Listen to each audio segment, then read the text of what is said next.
श्री हरि। गरुड़ पुराण सारोद्धार दूसरा अध्याय भाग 2। अथाह गहरी और पापियों के द्वारा दुहक पूर्वक पार की जाने वाली वह नदी केशरूपी सेवार से भरी होने के कारण दुर्गम है।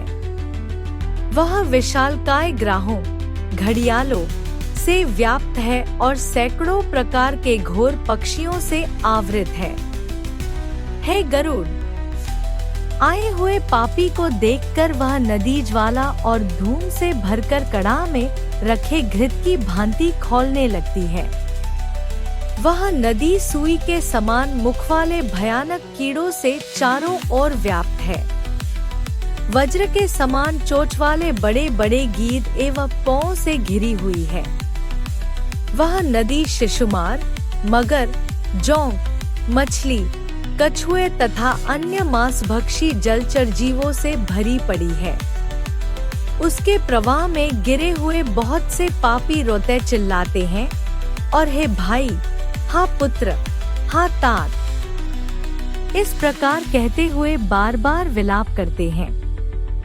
भूख और प्यास से व्याकुल होकर पापी जीव रक्त का पान करते हैं। वह नदी झागपूर्ण रक्त के प्रवाह से व्याप्त, महाघोर, अत्यंत गर्जना करने वाली, देखने में दुहक पैदा करने वाली तथा भयावह है।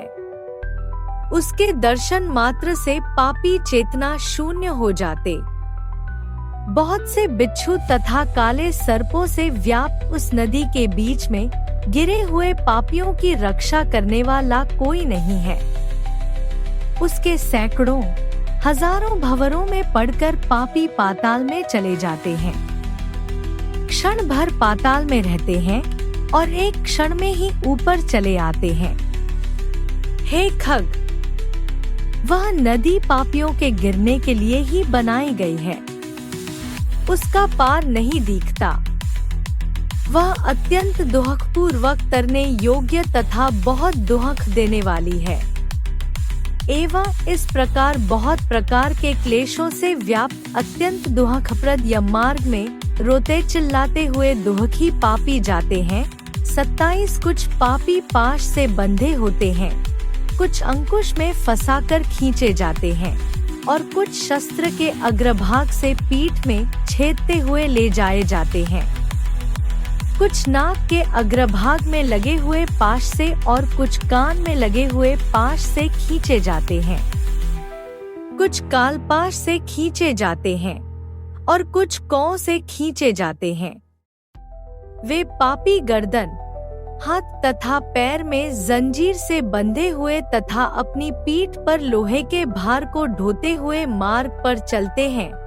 30 अत्यंत घोर यमदूतों के द्वारा मुद्गरों से पीटे जाते हुए वे मुख से रक्त वमन करते हुए तथा वमन किए हुए रक्त को पुनः पीते हुए जाते हैं। उस समय अपने दुष्कर्मों को सोचते हुए प्राणी अत्यंत ग्लानि का अनुभव करते हैं और अतीव दुहखित होकर यमलोक को जाते हैं।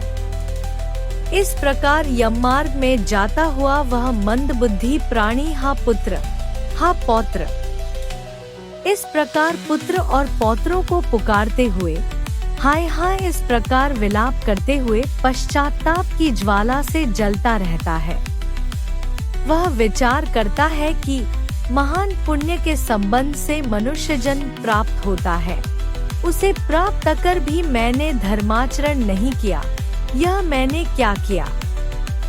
मैंने दान दिया नहीं, अग्नि में हवन किया नहीं, तपस्या की नहीं, देवताओं की भी पूजा की नहीं, विधि विधान से तीर्थ सेवा की नहीं।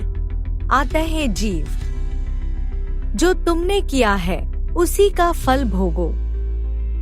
हे देही, तुमने ब्राह्मणों की पूजा की नहीं, देव नदी गंगा का सहारा लिया नहीं, सत्पुरुषों की सेवा की नहीं, कभी भी दूसरे का उपकार किया नहीं।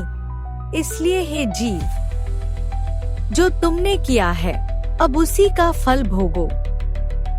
मनुष्यों और पशु पक्षियों के लिए जलहीन प्रदेश में जलाशय का निर्माण किया नहीं।